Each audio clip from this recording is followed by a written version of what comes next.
Hey everybody, welcome back to Great Lakes Junction. It's Tammy and I'm here in the kitchen once again.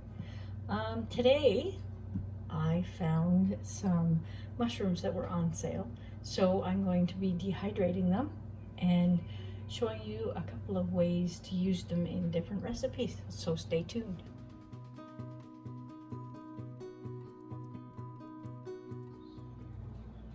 So first thing you want to do with your shrooms is wash them off. Some people like to just take a damp cloth and rub the dirt off. Usually when mushrooms are grown, they're grown in a mushroom compost or some type of compost. So good to get it washed off. I just rinsed mine off with water. We're dehydrating them. We're not pan frying them or sauteing them or anything like that. So they don't absorb a whole lot of water if you're just running them under water quickly to clean them. So I did that, threw them on a towel so they can dry a little bit while I'm cutting them up and whatnot. So for dehydrating mushrooms, we want them to be either in small chunks or in slices. It depends on what you're going to be using them for. Today I need to slice some up because I have totally run out again. We go through these things like crazy. So whenever I see them on sale, I grab as many as I can. So you ultimately want to get them about 1/4 of an inch thick when you're slicing them. I just trim the bottom off and just slice them about 1/4 of an inch. Now, you can use an egg slicer, or you can just cut them by hand. An egg slicer, you have to be careful with because of the wire in them. The wire tends to want to break. So I've actually broke a couple trying to slice my mushrooms up. This chopper that I have, it has a blade in it that's 1/4 of an inch for slicing softer food. So I'm just gonna give this a try and see. I actually haven't used this yet to do mushrooms, so hopefully it will work. One other thing too, if you do not care what your mushrooms look like, if they're in slices, then you can just put them in your food processor and give them a little bit of a blitz.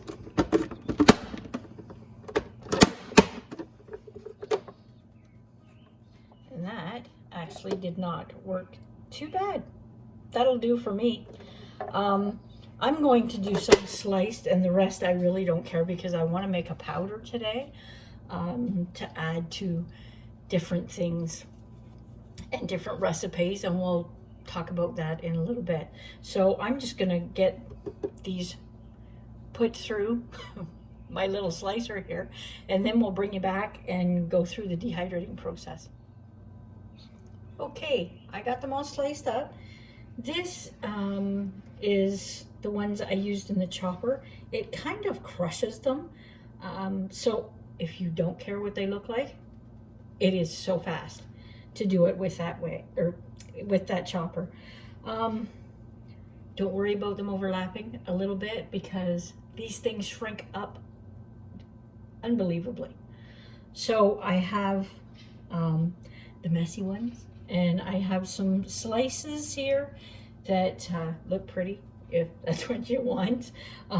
But for the purpose of doing powder, I'm just going to be using these. I'll save these for cooking with. I put them in so many things, omelets and sauces, soups, you name it, it goes in. So, but we love mushrooms here. So also, if you forage for mushrooms, you can dry those too and use them dried. You can reconstitute these after they've been dried as well.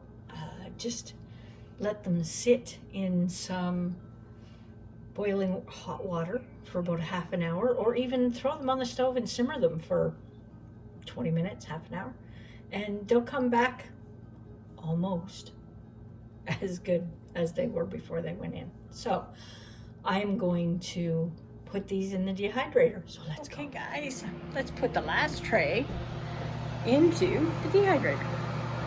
It's already running. Set it on preheat. I always do that just to get it going. I'll put the lid on it.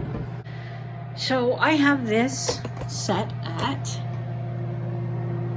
125. We're gonna leave that there for 4 to 6 hours. And we're gonna come and check it after that. And I usually rotate my trays after 4 to 6 hours just to make sure that it's drying evenly. I turn them around because the fan is at the back on this dehydrator. So if you have a dehydrator that has the fan at the bottom, I would rotate the trays. Put the bottom one up on the top and so forth, and keep them rotated like that. Then that way they dry a little bit more evenly. And if you're wondering why this dehydrator is not in my kitchen, because it takes up precious real estate in my kitchen. So it's actually in my art room. This is where I come and hang out and paint and do some other stuff, sewing and whatnot. So anyway, we'll be back in 4 to 6 hours to check and see how they're doing. Okay, we're just going to check these. I've shut it off. It is really hot here today. It's actually 85 out, the middle of May. It's crazy, crazy weather. These feel crisp, which is what we want. I think they're done. It's been in here about 4.5 hours, maybe 5. And I tried to spread them out on the trays as much as I could. I think they're good to go. I'm gonna let them cool off, and then we will come back and check them one more time. And if they're good to go, we can go ahead and make our recipe. So I'll be right back. Okay, we are definitely dry. They're still snapping and they're crispy. So these are the slices that I'm going to save for cooking. And all I do is dump them in this jar, if they'll fit. I hope they fit.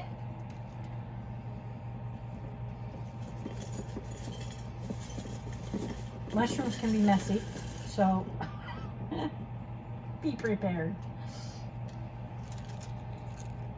They tend to dry quite quickly, which is a good thing. And they do fall apart quite easily, so you have to be somewhat gentle with them. Oh, these I use in omelets. As I said before, spaghetti sauce, any kind of sauce really, and beef stroganoff, love it in there. Just reconstitute them a little bit before you start cooking, or if you're going to be cooking a sauce for a while, don't worry about reconstituting them, just throw them right in and they will come back on their own. So, and this is where you get to use your used canning lids, and I just do that. Now I'm going to leave these on my counter and for the next week, and I'm just going to give them a shake, and you can hear they're kind of crispy in there. So if the sound changes, if you get any condensation inside your jar, or they look or feel like they're going to be or getting damp, take them out, put them back in the dehydrator for maybe an hour, half an hour. Check them again, make sure they're crisp, and go from there. So it's that easy. Usually when they're this crisp now, they're usually okay, but I still keep them on my counter just to make sure. And if there's ever any mold or anything growing inside that jar, throw them out because you don't want to get sick. So that's that.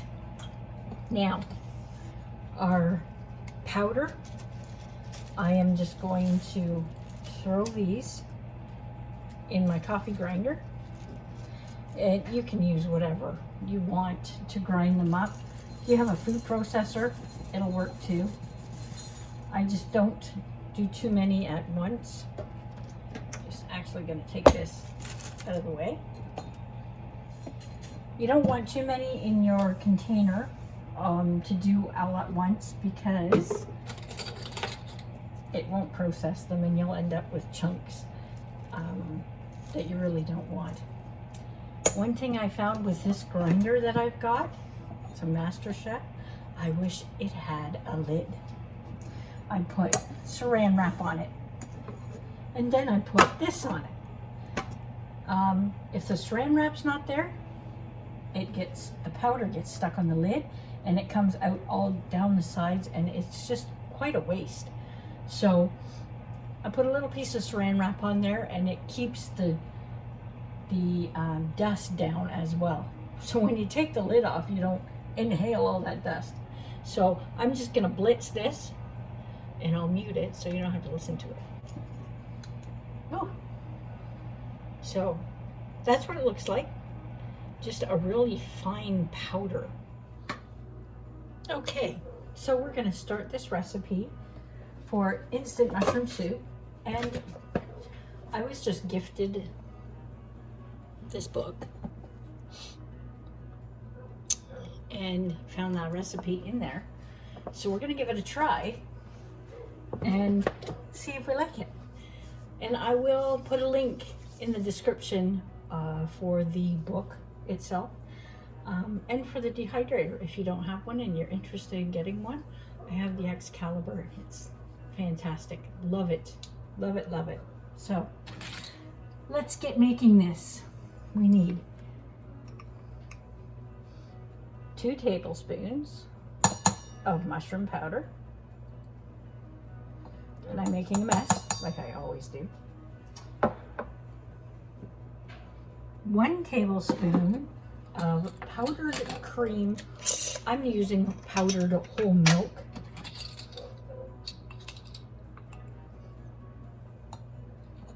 1 tablespoon of that. It also calls for some mushroom slices. So you could put a few, like a tablespoon in there. I'm not going to put it in here right now. I'm going to mix this up in here first.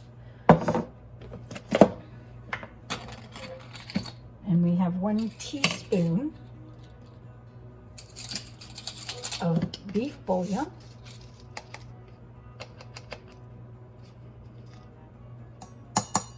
My beef bullion, when I buy it like this, tends to clump a lot. So I always give it a whiz before I put anything big in there. And 1/2 teaspoon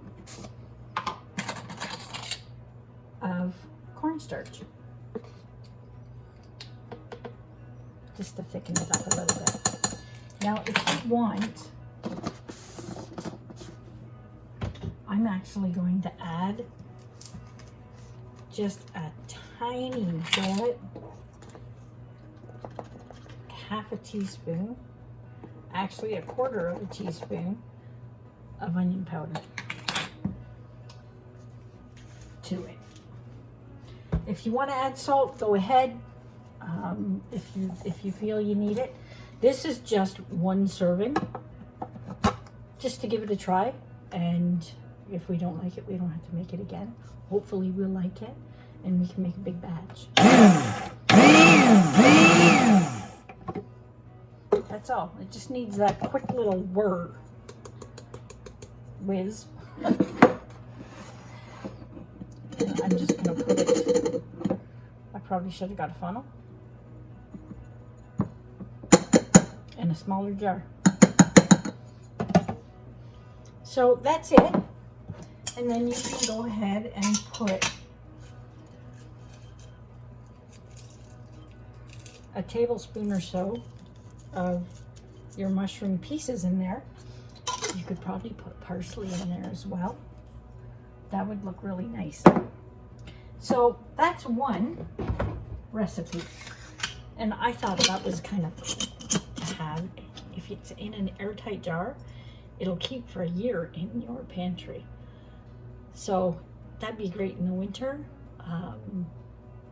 When you feel like something warm and savory, like soup in a cup. So, okay. So now we're gonna make onion and mushroom beef soup mix, I guess. It's the same as your onion soup mix that you get at the store, but it has the mushroom and umami flavors in it as well. So I'm just gonna make a small batch for now. You can triple, quadruple this recipe. You can do with it what you want. I use this all the time, and whoops, I really, really enjoy it. So we have 2 tablespoons of beef bouillon in here, and I'm going to add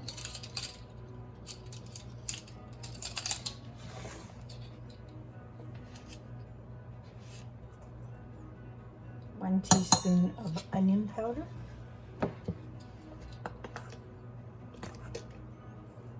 1 teaspoon of garlic powder.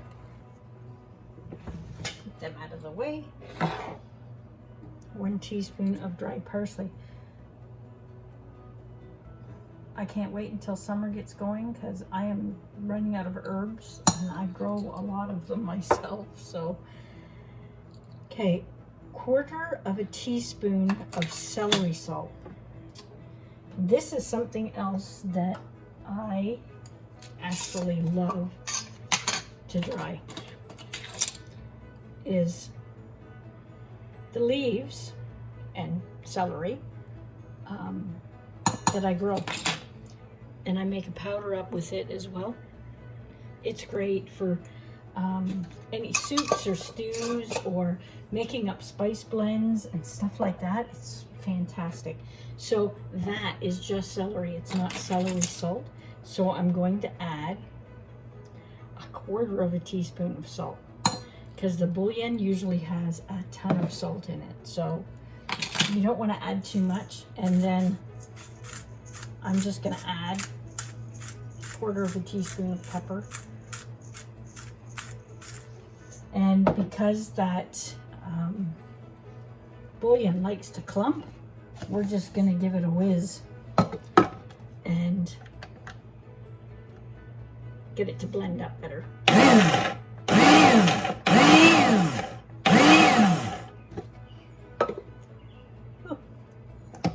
Okay, so that is that.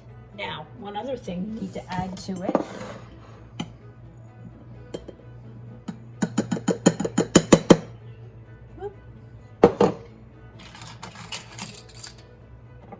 is 2 tablespoons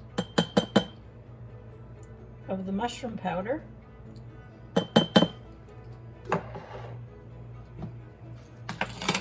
and 4 tablespoons of dried onion flakes. Whether they're your own dehydrated or store-bought, does not matter. Here. And that's it for that recipe. This is a really good recipe. I love it. I love having it on hand. And now I know how to make it. If I run out, I just whip it together in a few minutes. And that's it. So that's shelf stable for over a year as well, as long as it's kept cool and dry. Yeah, it's good for a year. I make batches and batches of this stuff. So that's another one. And I have one more that I'm going to share with you. I haven't tried it yet, but it sounds so good. So we'll be right back. This last recipe is called umami seasoning. So you need 1/4 cup of your mushroom powder that you just made. Oh, and it's so dusty.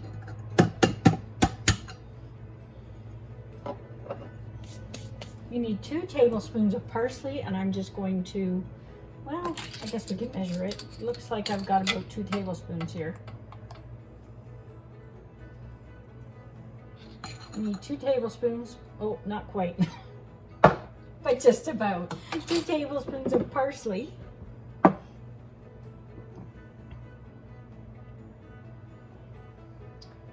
teaspoon of salt,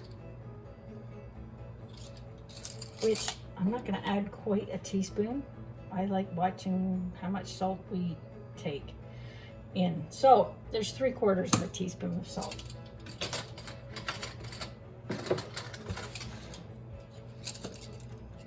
And then 1 teaspoon of onion powder.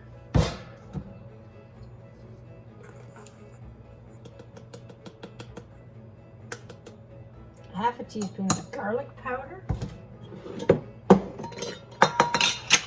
Whoops.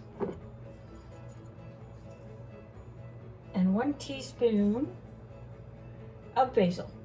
Now, if you don't like basil, don't put it in. You can put in thyme if you don't like basil. That's fine. Okay, and now we're just going to whiz that up, and that's it. And this you can use as a spice blend on chicken. You can put it on popcorn. You can use it in an omelet. You can use it just about anywhere you can think to use it, except on ice cream.